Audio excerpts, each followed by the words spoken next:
ચાલો આજે એક એવા રહસ્યની દુનિયામાં જઈએ જેણે સદીઓથી મોટા ઇતિહાસકારો અને ભાષાના જાણકારોને ચક્રાવે ચઢાવ્યા છે. એક એવો કોયડો જે 4000 વર્ષથી પણ વધારે જૂનો છે.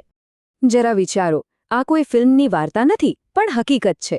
સિંધુ ખીણની સભ્યતાનું આ એક વાસ્તવિક રહસ્ય છે. એક એવી સભ્યતા જે એ જમાનામાં ઇજિપ્ત અને મેસોપોટેમિયા બંનેને ભેગી કરીએ ને તો પણ એનાથી મોટી હતી. છતાં એમણે પાછળ છોડેલી લિપિ આજે પણ આપણા માટે એક વણ ઉકેલ્યો કોયડો છે. આ ચિહ્નો આખરે કહેવા શું માંગે છે? અને આ રહસ્ય કેટલું મોટું અને મહત્વનું છે એનો અંદાજ તો એ વાત પરથી જ લગાવી શકાય કે હમણાં જ તમિલનાડુના મુખ્યમંત્રીએ જાહેરાત કરી છે કે જે કોઈ પણ આ કોડને તોડી બતાવશે તેને $10 લાખ ઇનામ મળશે. એટલે સમજી શકાય કે આ ખાલી કોઈ એકેડેમિક સવાલ નથી, આ એક બહુ મોટો પડકાર છે. તો આખરે આ લિપિ કોની છે? એને સમજવા માટે ચાલો સૌથી પહેલા એ સભ્યતાને જ જરા નજીકથી ઓળખીએ જેણે આ કોયડો આપણી સામે મૂક્યો છે. કોણ હતા એ લોકો? કેવી હતી એમની દુનિયા? વિચારો તો ખરા, એક આખી સભ્યતા લગભગ 5000 વર્ષ સુધી જમીનની નીચે દબાયેલી પડી રહી. વાત શરૂ થઈ છેક 1829માં જ્યારે ચાર્લ્સ મેસન નામના એક સંશોધકને ત્યાં અમુક જૂના અવશેષો મળ્યા. પણ ત્યારે કોઈને ખાસ ખ્યાલ ના આવ્યો કે આ શું છે. પછી છેક 1921માં દયારામ સાહાનીએ હડપ્પામાં ખોદકામ શરૂ કર્યો અને 1924માં જ્હોન માર્શલે આખી દુનિયા સામે જાહેરાત કરી કે ભારતની ધરતી પર એક અદ્ભુત અને શહેરી સભ્યતા અસ્તિત્વમાં હતી. અને આ કોઈ નાની સૂની સભ્યતા નહોતી હો.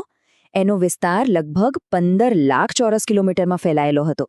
એટલે કે આજના પાકિસ્તાન, અફઘાનિસ્તાન અને ઉત્તર પશ્ચિમ ભારતનો મોટો ભાગ એમાં આવી જતો.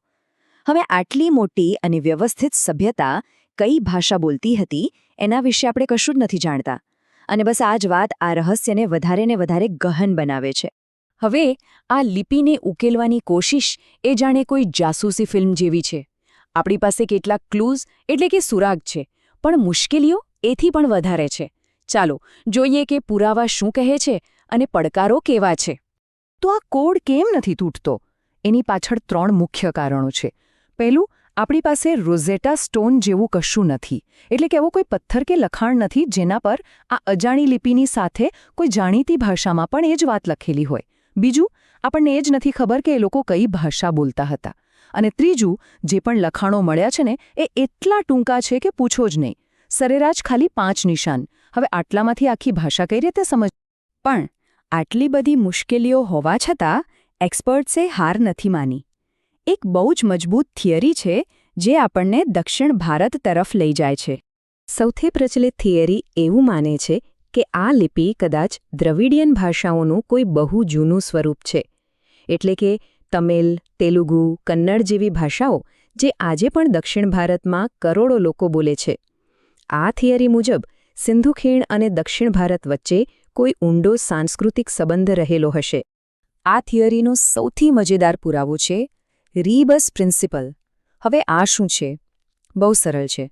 આમાં ચિત્રનો અર્થ એ વસ્તુ નથી, પણ એનો અવાજ છે. જેમ કે આપણને ઘણી બધી સીલ પર માછલીનું ચિહ્ન જોવા મળે છે, બરાબર? હવે જૂની તમિલ ભાષામાં માછલીને કહેવાય મીન. અને મજાની વાત એ છે કે તારાને પણ મીન જ કહેવાય છે. તો શું એવું બની શકે કે એ લોકો માછલી દોરીને તારાની વાત કરતા હોય? આ એક એવી ચાવી છે જે કદાચ આખો કોડ ખોલી શકે છે.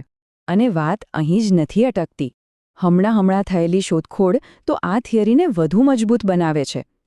તમિલનાડુના પુરાતત્વ વિભાગને કેટલાક જૂના વાસણો પર જે નિશાનો મળ્યા છે એ સિંધુ ખીણના ચિહ્નો સાથે 90% સુધી મળતા આવે છે. આ તો બહુ મોટો પુરાવો કહેવાય ને?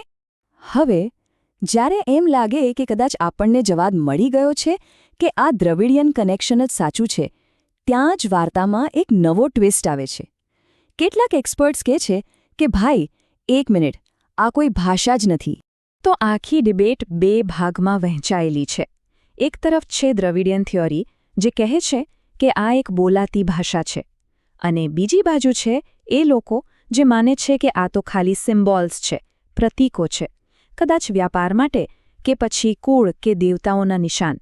એમની દલીલ એ છે કે લખાણો એટલા ટૂંકા છે કે એમાં કોઈ ભાષાનું વ્યાકરણ હોઈ જ ન શકે. આ વાતને સમજવા માટે ભાષાશાસ્ત્રી પેગી મોહને એક મસ્ત ઉદાહરણ આપ્યું છે.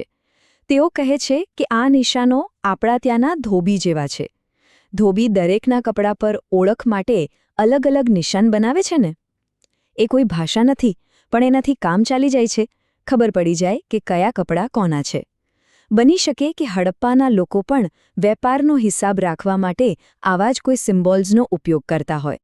તો 100 વર્ષની મહેનત પછી આખરે આપણે ક્યાં છીએ? એક તરફ મજબૂત પુરાવા છે, બીજી તરફ મજબૂત દલીલો છે. પણ સાચો જવાબ? એ તો હજી પણ રહસ્યના પડદા પાછળ જ છે. અને આ ખાલી કોઈ ઇતિહાસનો સવાલ નથી. એની સાથે આપણા સાંસ્કૃતિક મૂળના મોટા પ્રશ્નો જોડાયેલા છે. કોઈ કહે છે કે આ સંસ્કૃત સાથે જોડાયેલું છે, તો કોઈ દ્રવિડિયન ભાષાઓ સાથે. એટલે આનો જવાબ દક્ષિણ એશિયાના ઇતિહાસ અને લોકોની ઓળખ પર પણ ઊંડી અસર કરી શકે છે. તો અંતમાં સવાલ એ જ છે, જો કોઈ દિવસ આ કોડ તૂટી ગયો, તો એ હજારો વર્ષ પહેલાંના લોકો આપણને શું કહેવા માંગશે? એમની વાર્તાઓ, એમના વિચારો, એમનું જ્ઞાન શું હશે બધું? એ તો સમય જ કહેશે. ત્યાં સુધી આ વણ ઉકેલાયેલું રહસ્ય આપણને વિચારતા કરી મૂકે છે.